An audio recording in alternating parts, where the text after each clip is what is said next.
السلام عليكم ورحمة الله وبركاته. إن الحمد لله نحمده ونستعينه ونستغفر ونعوذ بالله من شرور أنفسنا وسيئات أعمالنا. من يهده الله فلا مضل له ومن يضلله فلا هادي له، وأشهد أن لا إله إلا الله وحده لا شريك له، وأشهد أن محمدا عبده ورسوله. أما بعد، رب اشرح لي صدري ويسر لي أمري واحلل عقدة من لساني يفقهوا قولي. رب زدني علما. اللهم إني أسألك علما نافعا ورزقا طيبا وعملا متقبلا. সম্মানিত আজকের ক্লাসে উপস্থিত সুপ্রিয় ভাই সকল ও সম্মানিত বোন, প্রশংসা কৃতজ্ঞতা সেই মহান আল্লাহ পাক রব্বুল আলামিনের জন্য, যিনি আমাদের সকলকে সুস্থ রেখেছেন, ভালো রেখেছেন। সর্বোপরি আমাদেরকে সবচেয়ে উত্তম আমল ইলম অর্জন করা, সেটার তৌফিক দিয়েছেন, যেটা আল্লাহ তাবারক ওয়া তাআলার বিশেষ দয়া। তারপরে আমাদের সকলের প্রাণ প্রিয় নবী করিম মুহাম্মদ মুস্তাফা সাল্লাল্লাহু আলাইহি ওয়াসাল্লাম, ওনার উপর অসংখ্য শান্তি ধারা বর্ষিত হোক। আল্লাহুম্মা সাল্লি আলাইহি, আল্লাহুম্মা বারিক আলাইহি। আজকে ইনশাআল্লাহ আমরা ৪১তম ক্লাস পর্ব শুরু করব। শেখুল ইসলাম মুহাম্মদ ইবনে আব্দুল ওয়াহাব, শেখুল ইসলাম ইবনে তাইমিয়া রাহিমাহুল্লাহ যে অন্যতম বই আল আকিদাতুল ওয়াসিতিয়া। আজকের বিষয় হবে শাফাত। খুব গুরুত্বপূর্ণ বিষয়, কারণ আমাদের চলমান যেটা বিষয় চলছে সেটা যে কিয়ামতে কুবরা তথা আখিরাতে কি কি ঘটবে তা নিয়ে। আমরা বেশ পূর্বে 10টি বিষয় জেনেছিলাম এবং সেই 10টির মধ্যে আরো অনেক কিছু বিষয় তা নিয়ে আলোচনা হয়েছে। আজকে 11তম বিষয় নিয়ে আলোচনা হবে, সেটা হচ্ছে শাফাত। এই শাফাতের ব্যাপারে স্পষ্ট ধারণা, শাফাতের ব্যাপারে সঠিক জ্ঞান অবশ্যই জরুরি, কারণ কিয়ামতের দিন শাফাত হবে। তো শাফাত কাকে বলে? লেখক রাহিমাহুল্লাহ তিনি বলেন যে ওয়ালাহু সাল্লাল্লাহু আলাইহি ওয়াসাল্লাম ফিল কিয়ামাতি সালাসু শাফাআত। নবী সাল্লাল্লাহু আলাইহি সাল্লামের জন্য কিয়ামত দিবসে 3টি শাফাআত থাকবে, 3 প্রকার শাফাআত থাকবে। এখানে লাহু বলতে নবী সাল্লাল্লাহু আলাইহি সাল্লামের জন্য। শাফাআত, এটা শাফাআতের বহুবচন। আবিধানিক অর্থ হচ্ছে যে কোনো জিনিসকে জোড়া বানানো, জোড় করে দেওয়া। পরিভাষায় বলা হয় যে কোনো উদ্দেশ্যকে অর্জন করার, কোনো লাভকে অর্জন করা উদ্দেশ্যে অথবা কোনো ক্ষতিকে দূর করা উদ্দেশ্যে অন্য কাউকে মাধ্যম বানানো। অন্য কাউকে মাধ্যম, কোনো উপকারকে অর্জন করার উদ্দেশ্যে অথবা কোনো ক্ষতিকে দূর করার উদ্দেশ্যে অন্য কাউকে মাধ্যম বানানো, এটা হচ্ছে শাফাত। তো এই শাফাত 2 প্রকার। একটি হচ্ছে শাফাআতে বাতিলা, বাতিল শাফাত, যেটা গ্রহণযোগ্য নয়। আর একটি হচ্ছে শাফাআতে সাহিহা, বিশুদ্ধ শাফাত, বিশুদ্ধ শাফাত। তো শাফাআতে বাতিলা, যে সম্পর্কে মুশরিকিন যারা রয়েছে তারা যে তাদের মূর্তি সম্পর্কে ধারণা রাখে, যে তাদের মূর্তি, তাদের দেব দেবী, তাদের মাবুদ, তারা যাকে মাবুদ বানিয়ে রেখেছে, তারা আল্লাহর নিকটে সুপারিশ হবে, তাদের জন্য সুপারিশ করবে। আর এই জন্য তারা তাদের ইবাদত করত, যে আমরা গুনাহগার, পাপী, সরাসরি আল্লাহ তাআলাকে কি বলবো, এদের ইবাদত এই জন্য করি যাতে এরা আল্লাহর নিকটে করে দেয়, সুপারিশ করে। আল্লাহ তাআলা এই কথা কোরআনে বলেন, ويعبدون من دون الله ما لا يضرهم ولا ينفعهم ويقولون هؤلاء شفعاؤنا عند الله। সূরা ইউনূসের 18 নম্বর আয়াত, যে তারা আল্লাহ ব্যতীত এমন মাখলুকের ইবাদত করে যারা না তাদের অপকার করতে পারবে না উপকার করতে পারবে, না লাভ উপকার করতে পারবে, লাভ দিতে পারবে, না তাদের ক্ষতি করতে পারবে। আর তারা বলে যে এরা আল্লাহর নিকটে আমাদের সুপারিশ হবে, আমাদের জন্য সুপারিশ করবে। আর সুপারিশ বলতে বুঝতে পারছেন, কারণ তার সঙ্গে দেওয়া হলো। অনুরূপ ভাবে তারা বলবে, এইভাবে বলে, আল্লাহ তাআলা সেটাও নকল করেছেন। মানে আল্লাহ তাআলা সেটা বলেছেন সূরা জুমারের 3 নম্বর আয়াতে, মা না'বুদুহুম ইল্লা লিয়ুকাররিবুনা ইলাল্লাহি যুলফা, যে আমরা তাদের ইবাদত কেবলমাত্র এই জন্য করি যে তারা আমাদেরকে আল্লাহর নিকটে করে দেবে, সুপারিশ করবে। জি, তো এই শাফাত এটা বাতিল শাফাত, এটা গ্রহণযোগ্য নয়। এই শাফাত কোনো উপকারে আসবে না, এই শাফাত কোনো মতেই কোনো উপকার করবে না। আল্লাহ তাআলা এই ব্যাপারে বলেন, ফামা তানফাউহুম শাফাআতুশ শাফিঈন, সূরা মুদ্দাসসিরের 48 নম্বর আয়াত, যে তাদের সুপারিশকারীর সুপারিশ তাদেরকে কোনো উপকার করবে না, কোনো উপকার করবে না। এই হচ্ছে শাফাআতে বাতিলার বিবরণ। শাফাআতে বাতিলা বলা হলো যে এটা কোনো কাজে আসবে না, বাতিল শাফাআত, যেটা গ্রহণযোগ্য নয়। আরেকটি শাফাআতে সাহিহা, দ্বিতীয় প্রকার। শাফাআতে সাহিহা কখন হবে? যখন তিনটি শর্ত একত্রিত হবে, তিনটি শর্ত পাওয়া যাবে, তখন সেটি হবে শাফাআতে সাহিহা, মানে গ্রহণযোগ্য সুপারিশ। গ্রহণযোগ্য সুপারিশ একটি হচ্ছে যে রাদাল্লাহ আনিশ শাফি, আল্লাহ তাবারক ওয়া তাআলা শাফি, যে সুপারিশ করবে, যে শাফাত করবে, তার প্রতি আল্লাহ তাআলা সন্তুষ্ট হবে, তার প্রতি সন্তুষ্ট হবেন। এমন নয় যে কোনো কাফের সুপারিশ করবে, কোনো ফাজির ফাসিক, আল্লাহ তাআলা যার প্রতি সন্তুষ্ট নাই সে সুপারিশ করতে পারবে না, সে সুপারিশ করতে পারবে না। তো যে শাফি সুপারিশ করবে তার প্রতি আল্লাহ তাআলা সন্তুষ্ট হবে। দ্বিতীয় হচ্ছে যে যার জন্য সুপারিশ করা হবে, যার জন্য সুপারিশ করা হবে, শাফাত করা হবে, তার প্রতিও সন্তুষ্ট হবে। কিন্তু এই শর্ত থেকে তারা পৃথক হয়ে যাবে, যে শাফাতে উজমা, বড় শাফাত, মহা শাফাত, মহা সুপারিশ, যেটা নবী করিম মুহাম্মদ সাল্লাল্লাহু আলাইহি ওয়াসাল্লাম সেই কিয়ামতে দিবসে করবেন, সেটা থেকে আলাদা হবে। কারণ ওই শাফাত সকলের জন্য হবে। আল্লাহ তাআলা যার প্রতি সন্তুষ্ট হবেন, যার প্রতি সন্তুষ্ট হবেন না, সকলের জন্য ওই শাফাত হবে। তো ওই শাফাতটা এই শর্ত থেকে আলাদা হবে। বাকি শাফাতের জন্য, বাকি যে আরো শাফাত রয়েছে, সেই শাফাতের জন্য এটা শর্ত যে যার জন্য সুপারিশ করা হবে, যার জন্য শাফাত করা হবে, তার প্রতি আল্লাহ তাআলা সন্তুষ্ট হবেন, সন্তুষ্ট হবেন। তৃতীয় শর্ত হচ্ছে যে শাফাতের অনুমতি, অনুমতি ছাড়া কেউ সুপারিশ করতে পারবে না। আল্লাহ তাআলা সন্তুষ্ট হবে শাফি যে সুপারিশ করবে তার তার প্রতি, এবং যার জন্য করা হবে তার প্রতি, এটাই নয়, বরং আল্লাহ তাআলার অনুমতি হবে তখনই সুপারিশ করতে পারবে। আল্লাহ তাআলার অনুমতি ছাড়া সুপারিশ করতে পারবে না। তো আর আল্লাহ তাবারক ওয়া তাআলার অনুমতি তখনই হবে যখন যে সুপারিশ করবে তার প্রতি সন্তুষ্ট হবে, যার জন্য সুপারিশ করা হবে তার প্রতি সন্তুষ্ট হবে। তো এই হচ্ছে বিষয়। আশা করি আপনারা বুঝতে পেরেছেন, তিনটি শর্ত জরুরি। এই বিষয়টি না বোঝার কারণে দেখুন আমাদেরই মাঝে এক বড় সংখ্যা শিরকে জড়িয়ে আছে, শিরকে লিপ্ত তারা। যে ধরেন কবর পূজারী, যারা কবরে গিয়ে সাজদা করে, মানত করে, চাদর চড়ায়, সেখানে গিয়ে অবস্থান করে, কবরের তাওয়াফ করে, এগুলো সব ইবাদত। আর এগুলো কেন করে তারা?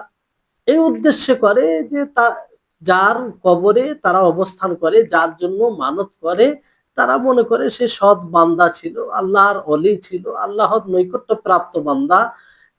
তো তিনি আমাদের জন্য সুপারিশ করবে। আমরা যেহেতু গুনাহগার পাপী, এই জন্য আমরা তাদেরকে স্মরণ করছি। তো এই যে সুপারিশ করবে, এটা তো বাতিল। এই শাফাতকে যদি তারা বুঝতে পারত, এত বড় অন্যায়, এত বড় জুলম, এত বড় যে জঘন্য অপরাধ, এটা কি করতো তারা? করতো না। তো এই শাফাতের ব্যাপারে তাদের ধারণা নেই। কোরআনে যে ধারণা দিয়েছে, কোরআনে যে এই ব্যাপারে বিবরণ দিয়েছে, সেটা তারা বুঝেনি কিংবা বোঝার চেষ্টাও করে না। বোঝার চেষ্টাও করে না। তো দেখেন, এটাকে না বোঝার কারণে কত বড় শিরক করে, সমস্ত আমল তাদের বরবাদ, নষ্ট হবে। বোঝার পরেও, মানে তাদেরকে বোঝানোর পরেও যদি না বুঝে, নষ্ট হবে, মুখাল্লাদ ফিন্নার হবে, চিরস্থায়ী জাহান্নামী হবে।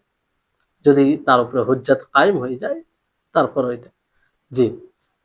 তো এর দলিল কি? যে আল্লাহ তাবারক ওয়া তাআলার অনুমতি হলে শাফাআত করবে। আল্লাহ তাআলা বলেন যে ওয়াকাম মিন মালাকিন ফিস সামাওয়াতি লা তুগনি শাফাআতুহুম শাইআ ইল্লা মিন বা'দি আন ইয়া'যানা আল্লাহু লিমান ইয়াশা ওয়া ইয়ারদা। আপনারা পূর্বে দলিল পেয়েছেন যে সাফের প্রতি মানে সন্তুষ্ট হবে, যে সুপারিশ করবে। আর যার জন্য সুপারিশ করবে তার প্রতিও সন্তুষ্ট হবে, এবং আ তখনই আল্লাহ তাআলার অনুমতি হবে। তো এর দলিল হচ্ছে আল্লাহ তাআলা সূরা নাজমের ২৬ নম্বর আয়াতে বলেন, যে আয়াতটি পড়লাম, যে কত ফারিস্তা আসমানে হবে, যাদের শাফাত কোনো কাজে আসবে না। হ্যাঁ, আল্লাহ তাআলার অনুমতি দেওয়ার পরে কাজে আসবে। আর আল্লাহ তাআলা অনুমতি কাকে দিবেন?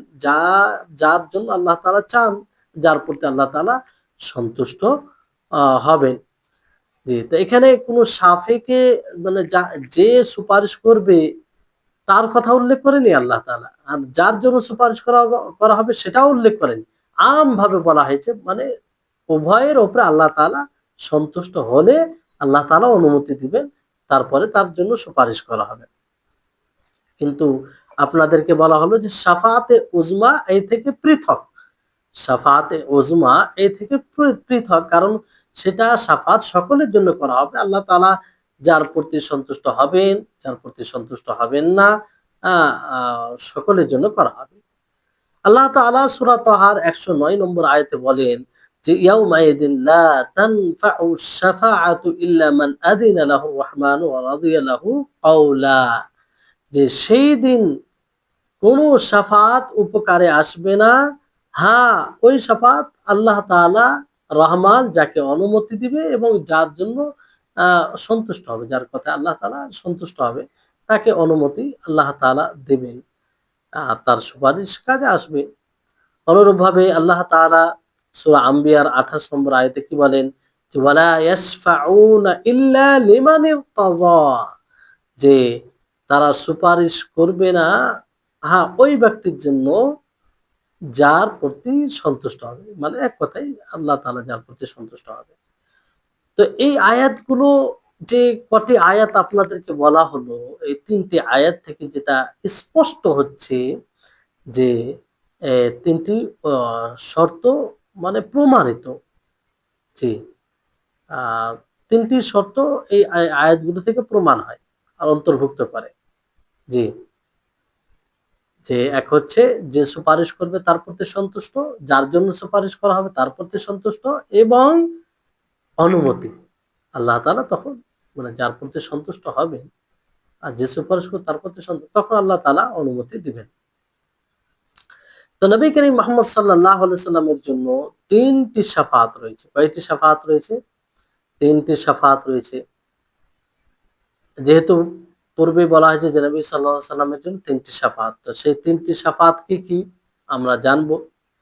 একটি হচ্ছে আশ-শাফাআতুল উযমা, বড় শাফাআত, মহা শাফাআত, বড় শাফাআত। আর দ্বিতীয় হচ্ছে ওয়াশ-শাফাআতু লিআহলিল জান্নাহ লিয়াদখুলুল জান্নাহ। যে জান্নাতীদের জন্য শাফাআত করবেন আল্লাহর নবী, যাতে তারা জান্নাতে প্রবেশ করে, জান্নাতে প্রবেশ করে। ৩ নম্বর হচ্ছে যে তাদের ব্যাপারে আল্লাহ নবীর শাফাত সুপারিশ যারা জাহান্নামের উপযুক্ত, আর আল্লাহ নবী তাদের জন্য সুপারিশ করবে যাতে তারা জাহান্নামে না যায়, জাহান্নামে প্রবেশ না করে। আল্লাহ তাআলার নিকটে নবী সাল্লাল্লাহু আলাইহি ওয়াসাল্লাম সুপারিশ করবেন যে জাহান্নামের উপযুক্ত, তার গুনাহ এত হয়ে গেছে যে সে জাহান্নামে যাবে, কিন্তু সে মুমিন ছিল। তো আল্লাহ নবী তার জন্য সুপারিশ করবেন সে যাতে জাহান্নামে না যায়। আর অনুরূপভাবে তাদের ব্যাপারে আল্লাহর নবী সুপারিশ করবেন যারা জাহান্নামে চলে গিয়েছে, জাহান্নামে চলে গিয়েছে, আল্লাহর নবী তাদেরকে বের করার জন্য আল্লাহর কাছে সুপারিশ করবে, আল্লাহ তাআলাকে বলবে, সুপারিশ করবে। তো এই হচ্ছে তিনটি শাফাত, ভালো করে মনে রাখবেন। তো এই তিনটি শাফাত, যেটা প্রথম শাফাত, শাফাতে উজমা, এটা কিয়ামত দিবসে আল্লাহ নবী করবেন। এমনকি সকলেই সকলেই সমস্ত আম্বিয়াদের নিকটে যাবে, যে এই শাফাত আদম আলাইহিস সালামের কাছে যাবে। সমস্ত লোক আদম আলাইহিস সালামের কাছে যাবে, নূহ আলাইহিস সালামের কাছে যাবে, ইব্রাহিম আলাইহিস সালামের কাছে যাবে, মুসা আলাইহিস সালামের কাছে যাবে, ঈসা আলাইহিস সালামের কাছে, ঈসা ইবনে মারিয়াম, সেই শাফাতের ব্যাপারে যাবে। এমনকি সে শাফাত হবে কার দ্বারাই? হাত্তা তানতাহি হাত্তা ইয়াকদিয়া বাইনাহুম, মানে এমনকি তাদের মাঝে, মানে এটা, মানে বিচার হবে, ফয়সালা করবেন, মানে ফয়সালা করা পর্যন্ত, মানে এটা কারণ, মানে ফয়সালা হওয়ার জন্য, ফয়সালা যাতে বিচার হয় এর জন্য সুপারিশ করবে। কারণ মানুষ চিন্তিত থাকবে, বড় চিন্তিত থাকবে। মানুষ নিজের নাফসকে নিয়ে এতটাই চিন্তিত থাকবে, এতটাই মানে কষ্টে জটিলতার সম্মুখীন হবে যে এর কাছে ওর কাছে ছুটাছুটি করবে যে আল্লাহ তাআলা বিচার করুক, যাই হবে দেখা যাবে। এই জন্য আদম আলাইহিস সালামের কাছে যাবে, ঈসা আলাইহিস সালামের কাছে যাবে, ইব্রাহিম, মূসা, এনাদের কাছে যাবে, নূহ আলাইহিস সালামের কাছে যাবে, ছুটাছুটি করবে, অস্থির হবে। কারণ সেই দিন সহজ দিন হবে না, সেই দিন বড় চিন্তার দিন হবে, বড় জটিলতার সম্মুখীন হবে। ফলে মানুষ মানে অস্থিরতায় থাকবে আর এদিক ওদিক ছোটা করবে। শেষ পর্যায়ে নবী করিম মুহাম্মদ সাল্লাল্লাহু আলাইহি সাল্লামের কাছে যাবেন, আর তিনি এই সুপারিশ করবেন। কেন? যে ফয়সালা যাতে হয়, আল্লাহ তাআলা বিচার করেন কে জান্নাতি হবে কে জাহান্নামী হবে। তখন আল্লাহ তাআলা, নবী সাল্লাল্লাহু আলাইহি ওয়াসাল্লাম সুপারিশ করবেন, আল্লাহ তাআলা বান্দাদের মাঝে তিনি ফয়সালা করবেন, বান্দাদের মাঝে তিনি ফয়সালা করবেন। তো এখানে যে আম্বিয়াদের নিকটে যাবে বলতে, আম্বিয়াদের নিকটে কাদের কাদের কাছে যাবে, যে এইগুলো নাম বলা হলো, যে আদম আলাইহিস সালাম, নূহ আলাইহিস সালাম, ইব্রাহিম আলাইহিস সালাম, মুসা আলাইহিস সালাম, ঈসা ইবনে মারিয়াম, শাফাতের ব্যাপারে প্রত্যেকের কাছে যাবে। এনাদের মধ্যে প্রত্যেকের কাছে যাবে। এই সহিহ বুখারী, সহিহ মুসলিমে এই রিওয়ায়াত বিস্তারিত ভাবে এসেছে যে নবী সাল্লাল্লাহু আলাইহি ওয়াসাল্লাম তিনি বলেন, আনা সাইয়্যিদুন নাস ইয়াউমাল কিয়ামা, যে আমি মানুষের নেতা হব কিয়ামত দিবসে। ওয়া হাল তাদরুনা ফিমা যালিক, তোমরা কি জানো সেদিন কি হবে, কেন হবে? ইয়াজমাউল্লাহুন নাস আল আউয়ালিন ওয়াল আখিরিন ফি সাঈদিন ওয়াহিদ, যে আল্লাহ তাবারক ওয়া তাআলা পূর্বের এবং পরের সমস্ত লোককে এক জায়গায় একত্রিত করবেন।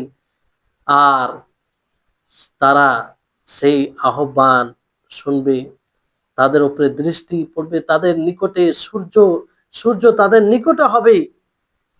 তারা এমন কষ্টের, সমস্ত মানুষ এমন কষ্টের, বালা মুসিবতের সম্মুখীন হবে যেটা বরদাস্ত করতে পারবে না, যেটা সহ্য করতে পারবে না, অসহ্য হয়ে দাঁড়াবে, এত কষ্টের সম্মুখীন হবে সেই সময়। তখন মানুষ বলবে, আলা তারাউনা মা কাদ বালা আলা তারাউনা মা কাদ বালাগাকুম, তোমরা কি দেখছো না তোমরা কি অবস্থায় পৌঁছেছো? তোমরা কি এমন লোককে সন্ধান করছো না যে তোমাদের রবের নিকটে সুপারিশ করবে, শাফাত করবে, যাতে আল্লাহ তাআলা কোনো একটা ফয়সালা করেন? এত কষ্টের মানে সম্মুখীন হবে এই ব্যাপারে চিন্তা ভাবনা করবে। তো তাদের মানুষের মাঝে কেউ কেউ বলবে আলাইকুম আদম, যে তোমাদের সকলকে আদম আলাইহিস সালামের কাছে যাওয়া উচিত। তোমাদের সকলকে বলতে আমরা সকলে, তখন সে বলবে ফায়াতুনাহু, সকল মানুষ আদম আলাইহিস সালামের কাছে ছুটে যাবে। তারা বলবে আনতা আবুল বাশার, আপনি তো মানুষের বাপ পিতা। আনতা আবুল বাশার খালাকাকাল্লাহু বিয়াদি, তার বিশেষত্বকে স্মরণ করিয়ে দিবে মানুষ, যে আপনি তো মানুষের পিতা, আপনি তো মানুষের পিতা। খালাকাকাল্লাহু বিয়াদি, আল্লাহ তাআলা আপনাকে নিজ হস্ত দ্বারা তৈরি করেছেন। ওয়া নাফাখা ফীকা মির রূহি, আর আপনার মধ্যে রূহ আত্মা তিনি দিয়েছেন। ওয়া আমারাল মালাইকাতা ফাসাজাদু লাকা, আর ফেরেশতাগণকে তিনি হুকুম দিয়েছেন তারা আপনাকে সাজদা করেছে। আলা তারা ইলা মা নাহনু ফীহি, আপনি কি দেখেন না আমরা কি অবস্থায় আছি, কি মুসিবতে আছি, কি জটিলতার সম্মুখীন হচ্ছি আমরা। ফায়াকুল, সে আদম আলাইহিস সালাম তিনি বলবেন ইন্না রাব্বি ক্বাদ গাযিবাল ইয়াওমা গাযবান লাম ইয়াগযাব ক্বাবলাহু মিসলাহু ওয়া লা ইয়াগযিব বা'দাহু মিসলাহু, যে নিশ্চয় আমার আল্লাহ আজকে এমন রাগান্বিত হবে, কিংবা রাগান্বিত হয়েছে যেটা, যে রাগ পূর্বে কখনো হয়নি আর এরপরও হবে না। কারণ তিনি আমাকে একটি বৃক্ষের কাছে যেতে নিষেধ করেছিলেন, আমি অবাধ্য হয়েছিলাম। নফসি নফসি নফসি, আমি তো আজকে নিজের নফস নিয়ে চিন্তিত, নিজের আত্মা নিয়ে চিন্তিত। ইযহাবু ইলা নূহ, তো তোমরা নূহ এর কাছে যাও। এখানে দেখেন যে একটা সূক্ষ্ম বিষয়, এখান থেকে অনেক শিক্ষা পাওয়া যায়। যদিও আমাদের এখানে এই বিষয়টি নয়, কিন্তু যেহেতু হাদিস আমাদের সামনে কাজে লাগবে। দেখুন, আপনি যখন কারো কাছে কিছু নিবেন, আপনার প্রয়োজন আছে তার কাছ থেকে কিছু নেওয়া, কিছু অর্জন করা, তো তার ভালো গুণগুলো আপনি তুলে ধরেন, তার ভালো গুণগুলো তুলে ধরেন, তাহলে হয়তো সে আপনার প্রতি মানে একটা বিশেষ তার একটা যে চাহিদা, এটা জাগবে। মানুষ আদম আলাইহিস সালামের কাছে গেলেন, তো তার যে বিশেষত্ব, আল্লাহ তাআলাকে যা আল্লাহ তাআলা তাকে যা সম্মান দিয়েছেন সেটা স্মরণ করেন। আনতা আবুল বাশার, আপনি তো সে, যে আপনাকে আল্লাহ তাআলা নিজ হস্ত দ্বারা সৃষ্টি করেছেন, আপনার মধ্যে রূহ ফুঁকেছেন, ফেরেশতাগণকে হুকুম দিয়েছেন সাজদা করার, তারা সাজদা করেছে। দেখেন, তো এই বিষয়টি, এগুলো হচ্ছে শিক্ষা। এখান থেকে আমরা যে কারো কাছে কিছু নিতে হলে শরীয়তসম্মত বিষয় থাকলে আমরা তার ভালো দিকটা তুলে ধরবো, ভালো দিকটা তুলে ধরবো। আর একটা বিষয় এখানে, আরেকটি বিষয় মনে রাখতে হবে। দেখুন, যে গুনাহ, পাপ, এটা কত এর কুপ্রভাব আছে চিন্তা করুন। যে আদম আলাইহিস সালাম, আল্লাহ তাবারক ওয়া তাআলা এত নৈকট্য প্রাপ্ত বান্দা, তারপরে সামান্য একটা ভুলের কারণে তাকে জান্নাত থেকে বের হতে হয়েছিল। আর ওই ভুলটা এতটাই শক্তিশালী যে পরকালে সেই দিন ভয়ে তিনি আদম আলাইহিস সালাম আল্লাহর কাছে সুপারিশ করতে যেতে যাবেন না। এটাকে স্মরণ করে চিন্তা করুন। আর আজকে আমরা তো গুনাহকে গুনাহই মনে করি না, পাপকে পাপই মনে করি না। যাই হোক, তো তখন তিনি বলবেন যে তোমরা নূহ আলাইহিস সালামের কাছে যাও। ফায়াতুনা নূহান, তারা সকল মানুষ ছুটে আসবে নূহ আলাইহিস সালামের দিকে বড় আশা নিয়ে, বড় একটা আহ আশা নিয়ে আসবে। আদম আলাইহিস সালামের কাছে যেমন গিয়েছিলেন, অনুরূপ ভাবে নূহ আলাইহিস সালামের কাছে যাবে। তারা বলবে ইয়া নূহ, হে নূহ, ইন্নাকা আনতা আউয়ালুর রাসূল ইলা আহলিল আরদ, যা আপনি সর্বপ্রথম রাসূল জমিনে। ওয়াকাদ সাম্মাকা আল্লাহু আবদান শাকুরা, আপনার নাম আল্লাহ তাআলা আব্দে শাকুর মানে কৃতজ্ঞ বান্দা নাম দিয়েছেন। ইশফা আলানা ইলা রাব্বিক, আপনি আমাদের জন্য আপনার রবের নিকটে সুপারিশ করুন, সুপারিশ করুন। আলা তারা ইলা মা নাহনু ফিহি, আপনি কি দেখেন আমরা কি অবস্থায় আছি, কি জটিলতার সম্মুখীন, কি মুসিবতে আছি।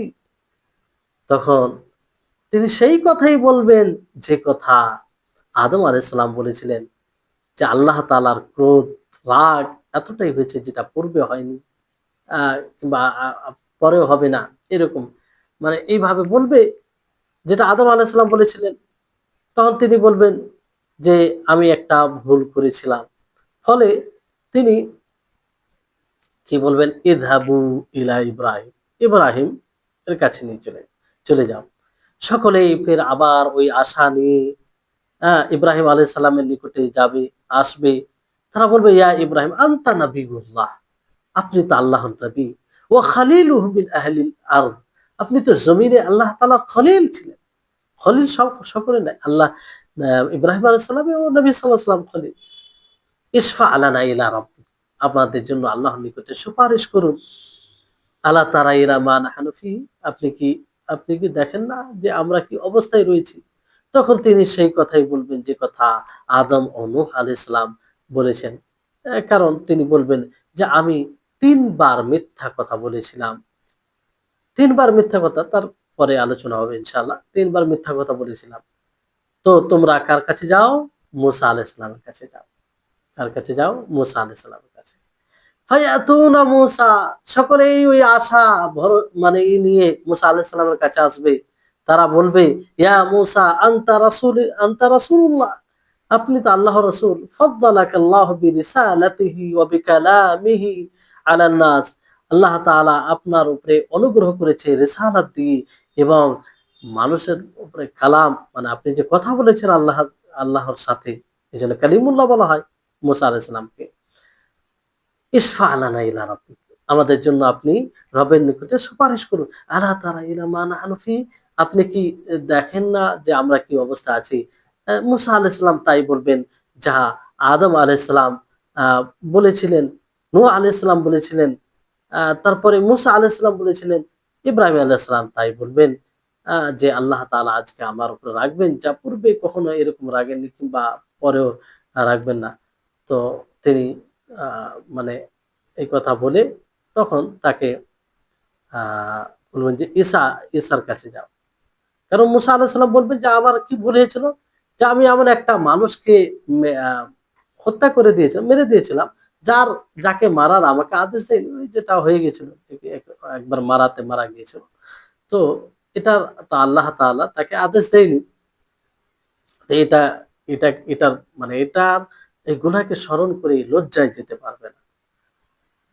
তো তখন তিনি বলবেন, মানুষকে যে ছেড়ে দিবে তাদের অবস্থা তা নয়। গাইড দিচ্ছেন যে, "যাও ঈসা আলাইহিস সালামের কাছে। ঈসা আলাইহিস সালামের কাছে যাও।"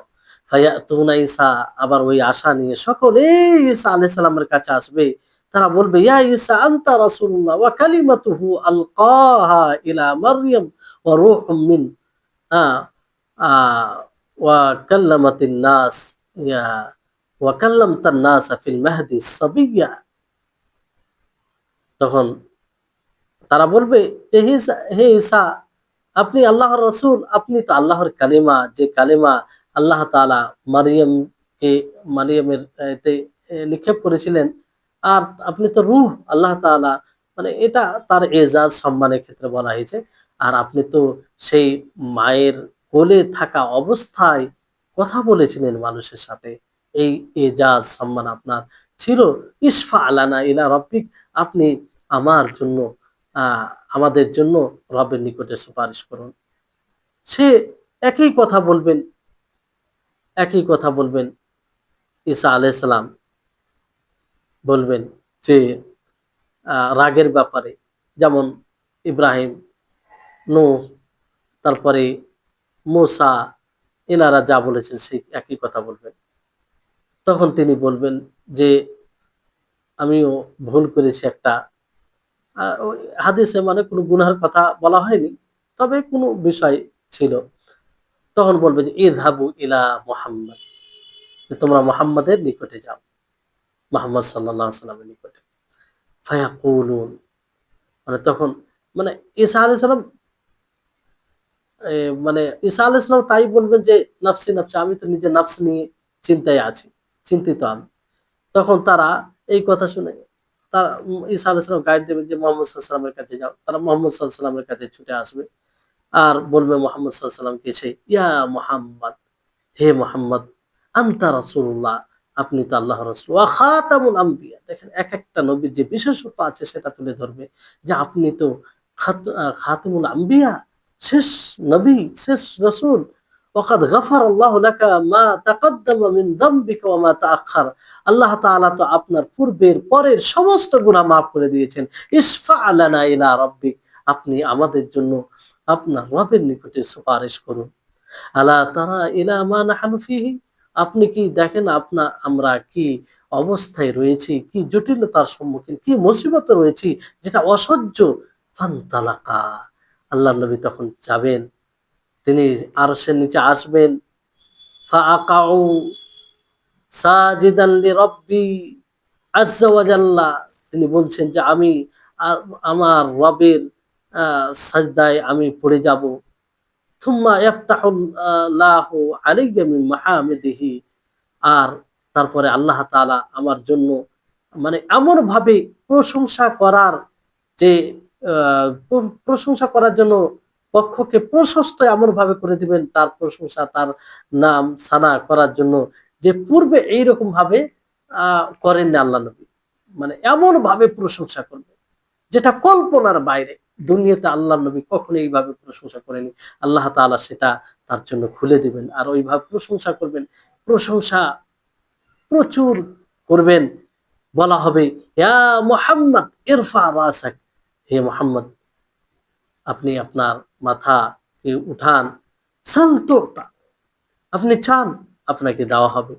ওয়াসফা তুসফা, আপনি সুপারিশ করুন, আপনাকে আপনার সুপারিশ গ্রহণ করা হবে। তাহলে এই হচ্ছে শাফাআতে উজমা। এই শাফাআত সকলের জন্য হবে, কারণ এটা একটা বড় বিষয় হবে। এই জন্য শাফাআতে উজমা নাম দেওয়া হয়েছে, যে সবচেয়ে বড় শাফাআত।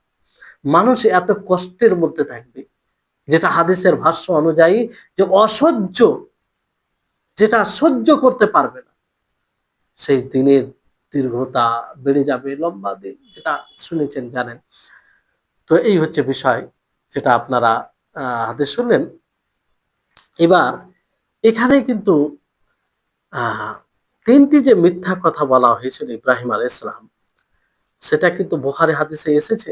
আবু হুরায়রা রাদিয়াল্লাহু তাআলা আনহু থেকে বর্ণিত, তিনি বলেন যে লাম ইয়াকযিব ইব্রাহিম আলাইহিস সালাম ইল্লা সালাত কাযিবাত, যে ইব্রাহিম আলাইহিস সালাম তিনটি মিথ্যা ছাড়া আর কোনো মিথ্যা কথা বলেননি। ইসনাতাইনি মিনহুন্না ফি যাতিল্লাহ, সেই তিনটি মিথ্যার মধ্যে দুটি মিথ্যা আল্লাহ তাআলার সত্তা সম্পর্কে, আর একটি হচ্ছে তার মানে তিনটি সত্তা সম্পর্কে কেমন, যেমন বলা যে ইন্নী সাকিম, ইন্নী সাকিম, যে আমি অসুস্থ, আমি অসুস্থ বলতে আল্লাহ তাবারক ওয়া তাআলা অসুস্থ বানায়নি, তারপরেও তিনি অসুস্থ বলেছিলেন। আর মূর্তি যখন ভেঙে ফেলেছিলেন, তো যখন তাকে জিজ্ঞাসা করা হয় যে কে ভেঙেছে, তখন তিনি বললেন বাল ফাআলাহু কাবীরুহুম হাযা, যে তাদের মধ্যে যে বড় হবে সেই মূর্তিগুলো সেই করে থাকবে। আর একটি হচ্ছে সারা, যে তার স্ত্রী, তার ব্যাপারে যখন এক বাদশাহ জালিম গাসিব মানে অশ্লীল কাজ করার জন্য তার দিকে ধাবিত হয় কিংবা জিজ্ঞাসা করে, কারণ জানলেই তো তার উপরে আক্রমণ করবে, এই ভেবে ইব্রাহিম আলাইহিস সালাম বলেছেন যে সে আমার বোন। কারণ যখন জানতে পারতো এই সেই বাদশাহ কিংবা সেই জালিম বাদশাহ যে বোন, তখন তো কিছু বলতো না, এই জন্য এটা বলেছিলেন। তো এই হচ্ছে বিষয়। আহ তো এখানে যেটা বোঝা যায় যে ইব্রাহিম আলাইহিস সালাম যদিও এটাকে মিথ্যা মনে করেন, এটা তার একটা তাওয়াজু, তার একটা নম্রতা, এবং তার একটা মানে এটা তাওয়াজু, নম্রতা। আসলে যদি দেখা যায় এটা মিথ্যা ছিল না, এটা মিন বাবিত তাওরিয়া, আর তাওরিয়াতে এটা বলা যায়। ইন্নী সাকিম বলতে উনি এরকমটাও উদ্দেশ্য নিতে পারেন যে আমার সেখানে যাওয়ার ঐরকম মন মানসিকতা নেই, কিংবা এই হিসাবে আমি দুর্বল। আর বাল ফাআলাহু কাবীরুহুম হাযা, এখানেও তাওরিয়ার বিষয়টি আছে। তাওরিয়ার বিষয়টি আছে যে তাদের বড়টা করবে, মানে তাওরিয়া এই হিসাবে যে তোমরা যে বলছো এরাই আমার মাবুদ, এরাই আমাদের মাবুদ, এরা সবকিছু করে, লাভ লাভ উপকার অপকার সবই করে। তো এদের বড়কে জিজ্ঞাসা করো, এদের বড় করে থাকবে। তাদের ধারণা অনুযায়ী তিনি এটা বলেছিলেন। আর বোন এই জন্য বলেছিলেন যে যেহেতু এক মুসলিম অন্য মুসলিম ভাই ভাই, এক মুসলিম আরেক মুসলিমা ভাই বোন, যেটা ইসলামী ভ্রাতৃত্ব, ইসলামী যে সম্পর্ক, ইমানি সম্পর্ক, সেই হিসাবে তিনি বলেছেন। যাই হোক, এটা তাওরিয়ার মধ্যে পড়ে। তো এই হচ্ছে বিষয়। এটা হচ্ছে সাফাতে, যে সাফাতের কথা বলা হলো পূর্বে, সাফাত উজমা। আর এটা একমাত্র নবী সাল্লাল্লাহু আলাইহি সাল্লাম করবে, রাসূল সাল্লাল্লাহু আলাইহি সাল্লাম ব্যতীত কেউ করবে না। এটা নবী করিম মুহাম্মদ সাল্লাল্লাহু আলাইহি সাল্লামের বিশেষত্ব বলতে পারে, তার জন্য খাস এটা। আর এটা সবচেয়ে বড় সাফাত, কেন সবচেয়ে বড় মুসিবত থেকে মানুষ, মানে একটা মুসিবত থেকে উদ্ধার পাবে, কারণ চিন্তিত থাকবে, কোনো কিছু বোঝা যাবে না। আর এতে মানুষ একটু কিছুটা আরাম পাবে সেই সেই দিনের যে একটা মুসিবত, ব্যথা, চিন্তা কিংবা ভয়াবহ অবস্থা থেকে একটু মানে রাহাত পাবে, একটু শান্তি পাবে। আর যে রসুলগণের কাছে মানে যাবে মানুষ সুপারিশের জন্য, সবগুলোই এই রসুলগুলোকে কি বলা হয়, এই রসুলগুলোকে কি বলা হয় কেউ, হ্যাঁ, তো এই ৫ নবীকে উলুল আজম বলা হয়। আল্লাহ তাবারক ওয়া তাআলা কোরআনের ২ জায়গায় মানে একসাথে এই ৫ নবী ও রাসূলের কথা উল্লেখ করেছেন, সূরা আহজাবে এবং সূরাতুশ শূরা। সূরা আহজাবে আল্লাহ তাআলা বলেন, ওয়াইদ আখাযনা মিনান নাবিয়্যিনা মিসাকাহুম ওয়া মিনকা ওয়া মিন নূহ ওয়া ইব্রাহিম ওয়া মূসা ওয়া ঈসা ইবনে মারইয়াম, যে আমি নবীদের কাছ থেকে চুক্তি নিয়েছি, আহ, আপনার কাছ থেকে নূহ, ইব্রাহিম, মূসা, ঈসা, এখানে ৫টি নবীর আখাযনা মিনান নাবিয়্যিনা মিসাকাহুম ওয়া মিনকা, মিনকা বলতে মুহাম্মদ সাল্লাল্লাহু আলাইহি সাল্লাম, নূহ আলাইহিস সালাম, ইব্রাহিম আলাইহিস সালাম, মূসা আলাইহিস সালাম, ঈসা, এইভাবে ৫টি নবীর কথা এখানে আছে।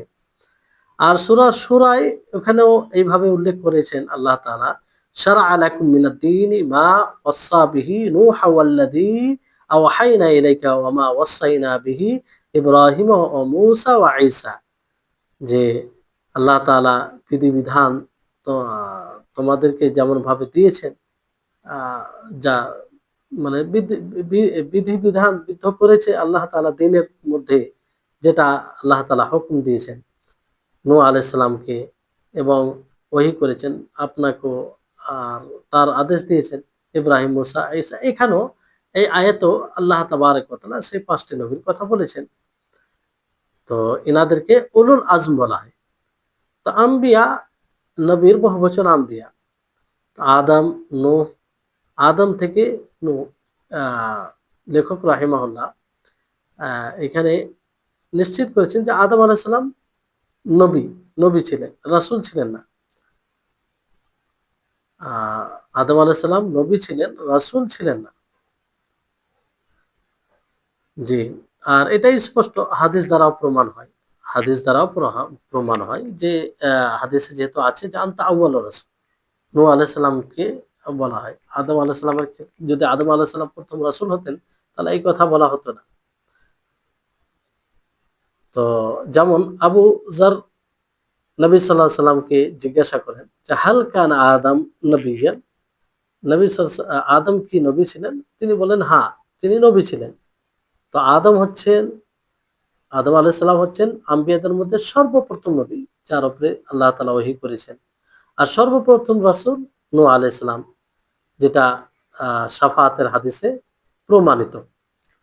আর কোরআন থেকেও এটা স্পষ্ট হয়। আল্লাহ তাবারক ওয়া তাআলা সূরা নিসার 163 নম্বর আয়াতে বলেন, ইন্না আওহাইনা ইলাইকা কামা আওহাইনা ইলা নূহ ওয়ান নাবিয়্যিনা মিন বা'দ। কেন নূহ আলাইহিস সালামের নাম নিয়েছে। তারপরে সূরা হাদীদের 26 নম্বর আয়াতে আল্লাহ তাআলা বলেন, ওয়ালাকাদ আরসালনা নূহা ওয়া ইব্রাহিম ওয়া জাআলনা ফি যুররিয়্যাতিহিমা আন-নুবুওয়াতা ওয়াল কিতাব। যে আমি নূহ আলাইহিস সালামকে প্রেরণ করেছি, ইব্রাহিমকে, আর তাদের বংশধরে নবুয়ত এবং কিতাব দিয়েছি। তো এখানে নূহ আলাইহিস সালাম বলেছেন। তো এখান থেকে স্পষ্ট হচ্ছে। তো যাই হোক, তারপরে লেখক রাহিমাহুল্লাহ তিনি বলেন, ওয়া আম্মা শাফাআতু সানিয়াতু ফায়াশফাউ ফি আহলিল জান্নাহ আইয়াদখুলুল জান্নাহ। যে দ্বিতীয় যেটি শাফাআত হচ্ছে সুপারিশ, যেটা আল্লাহ নবী করবেন, সেটা জান্নাতীদের ব্যাপারে আল্লাহ নবী করবেন, যে জান্নাতীরা যাতে জান্নাতে প্রবেশ করে, জান্নাতীরা যাতে জান্নাতে প্রবেশ করে। কারণ জান্নাতীরা যখন সিরাত, সিরাত পার করবে, অতিক্রম করবে, তাদেরকে একটা কান্তরা ছোট সেতুতে মানে দাঁড় করানো হবে, আর সেখানে তারা এক অপরের যে বদলা নেবে। আর এটা কেসাস বলতে, এই কেসাস পূর্বের মতো নয়, যেটা কেয়ামতের মাঠে নেওয়া হবে সেই মতো নয়। এটা বিশেষ একটা অবস্থা যেখানে এক অপরের কেসাস নেবে। কারণ এর দ্বারা আল্লাহ তাবারক ওয়া তাআলা হৃদয়কে পরিষ্কার করে দিবেন, হৃদয়ে যাতে কোনো প্রকারের কিছু না থাকে। যেমন হৃদয়ে স্বাভাবিকভাবে থাকে ঘৃণা, শত্রুতা, হিংসা, এগুলো থাকে, সবগুলো থেকে যেন পরিষ্কার হয়ে যায়। কলবে সালিম, কলবুন নাকি, একদম পরিষ্কার পরিচ্ছন্ন হয়ে যায়। যখন তারা পরিষ্কার পরিচ্ছন্ন হয়ে যাবে তাদের হৃদয়ে, তখন তাদেরকে জান্নাতে প্রবেশ হওয়ার অনুমতি দেওয়া হবে, তাদেরকে বলা হবে জান্নাতে যাও। কিন্তু যখন তারা জান্নাতে আসবে, জান্নাতে এসে দেখবে দরজা খোলা নেই, বন্ধ। যেমন মানে জান্নাতীরা এসে দেখবে দরজা খোলা নেই। যেমন জাহান্নামীরা পাবে, তো তাদের জাহান্নাম, তো যাই হোক, মানে জান্নাতীরা জান্নাতে গিয়ে দেখবে জান্নাতের দরজা বন্ধ। তো নবী করিম মুহাম্মদ সাল্লাল্লাহু আলাইহি ওয়াসাল্লাম ওই জায়গায় জান্নাতীদের জন্য সুপারিশ করবেন যে তাদের জন্য জান্নাতের দরজা খুলে দাও। তো ওই মানুষ যারা মানে আমল করে থাকবে, যারা সত্যিকারে সেই জান্নাতের উপযুক্ত হবে, তারা সেই জান্নাতে প্রবেশ করবে, কিন্তু আল্লাহ নবীর সুপারিশের পরে জান্নাতের দরজা খোলা হবে তারপর। আর এই শাফাতের দিকে কোরআনে ইশারা করা হয়েছে। আল্লাহ তাআলা যেমন জান্নাতীদের ব্যাপারে বলেন, হাত্তা ইদা জাউহা ওয়া ফুতিহাত আবওয়াবুহা, যে এমনকি তারা সেই জান্নাতে আসবে, তাদের জন্য দরজাকে খুলে দেওয়া হবে, খুলে দেওয়া হবে। জি। তো এখানে যেমন হাদিসে বলা হয়েছে এইভাবে, সহিহ মুসলিমের রিওয়ায়াতে রয়েছে, আবু হুরায়রা রাদিয়াল্লাহু তাআলা আনহু থেকে বর্ণিত, তিনি বলেন যে ইয়াজমাউল্লাহু তাবারাক ওয়া তাআলা আন-নাস ফায়াকুমুল মুমিনুন হাত্তা তুজলাফু লাহুমুল জান্নাহ। যে আল্লাহ তাবারাক ওয়া তাআলা মানুষকে একত্রিত করবেন, মুমিনরা দাঁড় হবে, এমনকি জান্নাতকে তাদের জন্য নিকটে করে দেওয়া হবে। ফায়াতুনা আদম, তারা আদম আলাইহিস সালামের নিকটে আসবে, তারা তারা বলবে, ইয়া আবানা, হে আমাদের পিতা, ইস্তাফতিহ লানা আল জান্নাহ, যে আপনি বলুন আল্লাহ তাআলাকে যে জান্নাতের দরজা যাতে খুলে দেয়। এইভাবে আরো বেশ কয়েক নবীর কাছে আসবে। শেষ পর্যায়ে মুহাম্মদ সাল্লাল্লাহু আলাইহি সাল্লামের নিকটে আসবে, তিনি দাঁড় হবেন, আর তিনি আল্লাহকে সুপারিশ করবেন, তখন অনুমতি দেওয়া হবে, খুলে দেওয়া হবে। জি। তাহলে এই হচ্ছে বিষয়। আর এই দুটি যে শাফাত, যে দুটি শাফাতের, একটা জান্নাতের দরজা খোলার আর শাফাতে উজমা, এই দুটি শাফাত নবী সাল্লাল্লাহু আলাইহি সাল্লামের জন্য খাস। ওয়াহাতানি শাফাআতানি খাসাতানি লাহু, যে এই দুটি শাফাত নবী সাল্লাল্লাহু আলাইহি সাল্লামের জন্য খাস, বিশেষ, অন্য কোন নবী করবে না। যে একটা ফয়সালা করার জন্য, যাতে আল্লাহ তাআলা ফয়সালা করে, আর একটা হচ্ছে যাকে শাফাতে উজমা বলে, আর দ্বিতীয় শাফাতে জান্নাতে প্রবেশ করার ব্যাপারে। এই দুটো নবী সাল্লাল্লাহু আলাইহি ওয়াসাল্লামের জন্য খাস। কারণ অন্য নবী তারা মানা করে দিবে, তুই সাফাতের জন্য মানুষ যাবে, কিন্তু তারা বলবে যে না, আমি যাব না, অন্যর কাছে যাও।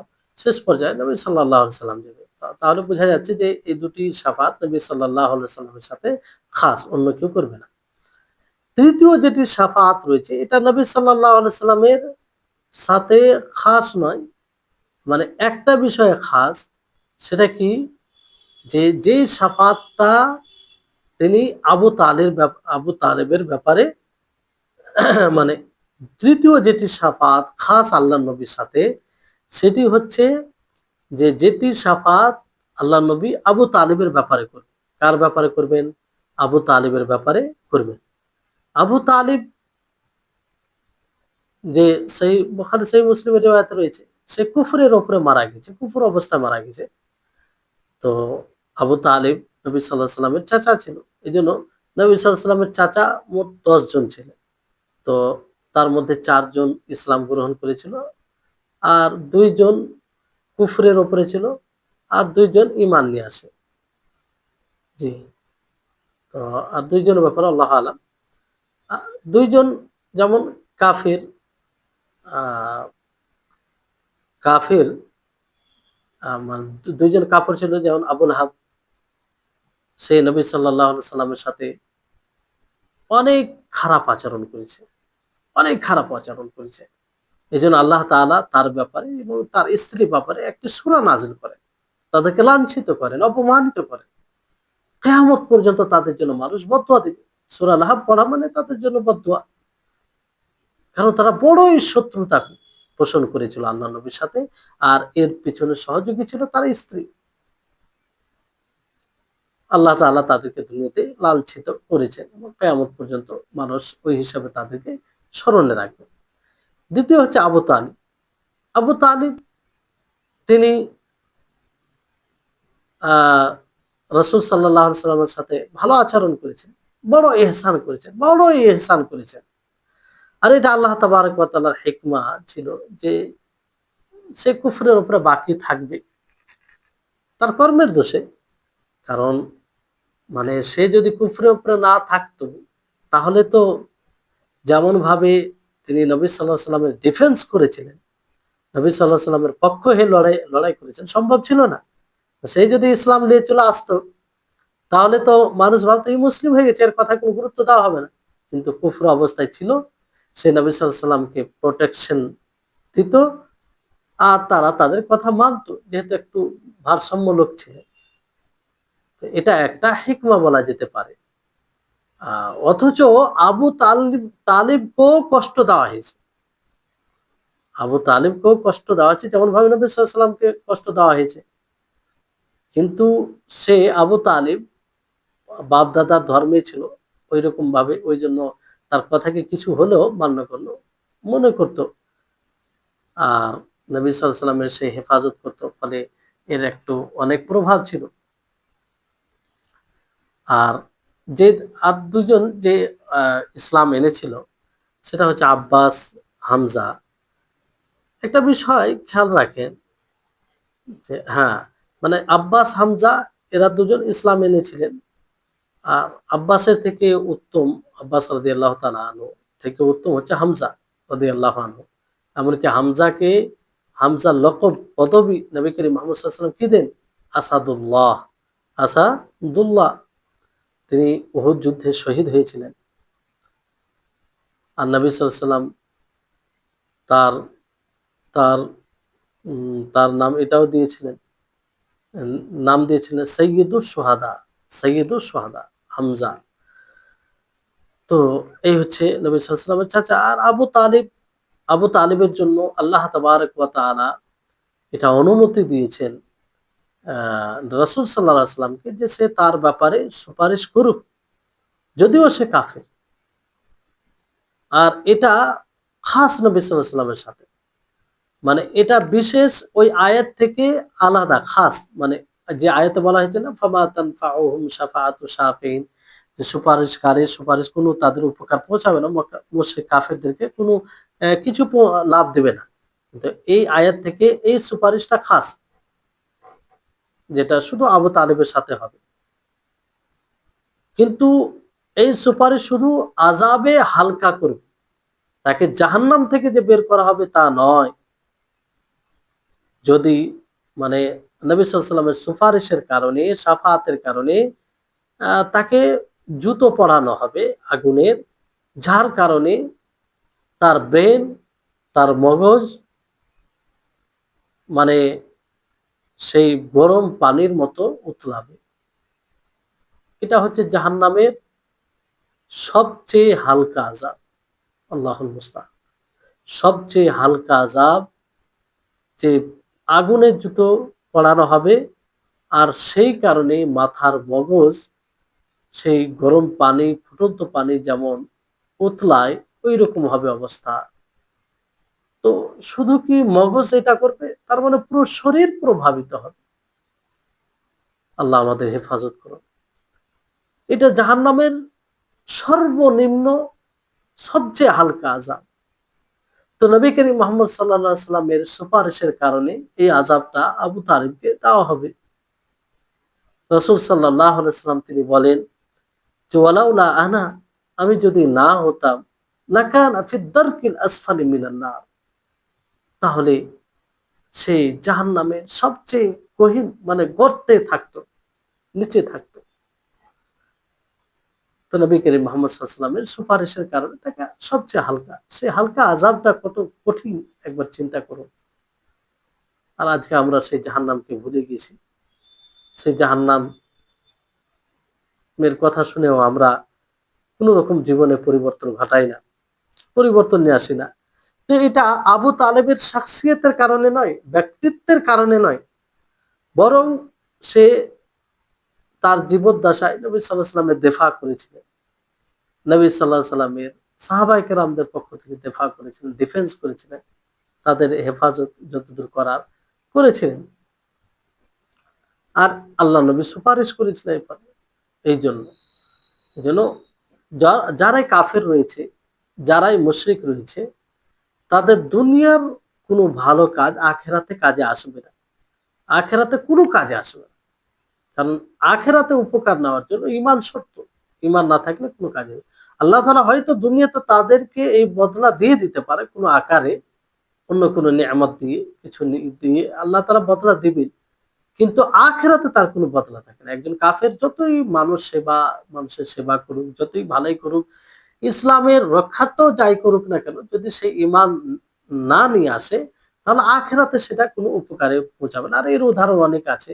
যেমন একজন জাহিলিয়াতের যুগে, কি নামটা মনে আসছে না, আয়েশা রাদিয়াল্লাহু তাআলা আনহা জিজ্ঞাসা করেছিলেন যে, তার কি এগুলো সেবা, মানুষ সেবা, এতগুলো খিদমাত, হাজীদের এত খিদমত করেন, কখনো কৃপণতা করেন না, তো আখিরাতে কি কাজে আসবে না?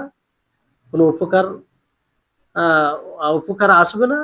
আল্লাহ নবী স্পষ্টভাবে বলেছিলেন যে, না, সেগুলো কোনো উপকারে আসবে না। তো আবু তালেবের বিষয়টি দেখেন যে, এতগুলো ডিফেন্স করার পরেও আখিরাতে এগুলো কোনো কাজে এলো না। আল্লাহ নবীর সুপারিশের কারণে, কারণ তার হেমায়েত করেছিলেন, হেফাজত করেছিলেন, ফলে তিনি সুপারিশ করেছেন। আর আল্লাহ তাবারক ওয়া তাআলা বিশেষ সম্মান দিয়েছেন নবী সাল্লাল্লাহু আলাইহি ওয়াসাল্লামকে। এইজন্য তার আযাবকে শুধুমাত্র হালকা করা হয়েছে। শুধুমাত্র হালকা করা হয়েছে। আর সেই হালকা আযাবটা আপনারা শুনলেন। তো যাই হোক, এখান থেকেই আজকের ক্লাস শেষ করছি। আল্লাহ তাআলা যেন আমাদের সকলকে এসব বিষয় বুঝার তৌফিক দান করেন। আর জাহান্নাম থেকে আমাদেরকে মুক্তি দান করেন। জাহান্নামের ভয় যেন আমাদের হৃদয়ে আসে। জাহান্নাম থেকে আমরা সকলেই সবসময় আশ্রয় চাইবো, এবং এমন কাজ যেন বেশি, বেশি করে করতে পারি, যাতে আমরা জান্নাতে যেতে পারি। আল্লাহ তাআলা সার্বিকভাবে তৌফিক দান করুন। ওয়া আখির দাওয়ানা আনিল হামদুলিল্লাহি রাব্বিল আলামিন। আসসালামু আলাইকুম ওয়া রাহমাতুল্লাহি ওয়া বারাকাতুহু।